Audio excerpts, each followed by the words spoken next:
L'autonomia non c'è.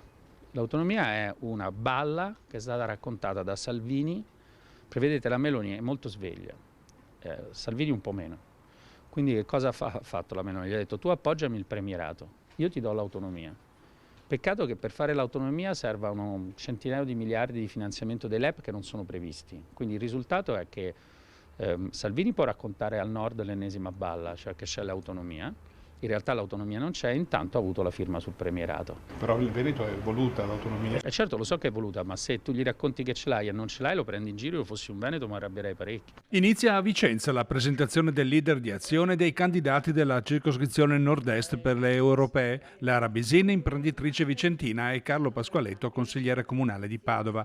Sulle presunte difficoltà di raggiungere il quorum senza aderire al terzo polo di Italia Viva e Più Europa, Calenda non scioglie ancora le riserve di candidarsi come capolista. Ho proposto un patto a tutti i leader per non candidarci. Perché? Perché penso che sarebbe meglio, se non ci vai, non candidarti. E mi pare di aver avuto l'effetto opposto, nel senso che forse si candidano tutti i leader. In quel caso ci ragionerò anch'io, ma la mia inclinazione è negativa. La sua lista si chiamerà Siamo Europei e punterà alla coerenza dei programmi e non avrà candidati che sono stati condannati per favoreggiamento alla mafia. Per Calenda in Europa servono scelte concrete e coerenti per sostenere l'economia.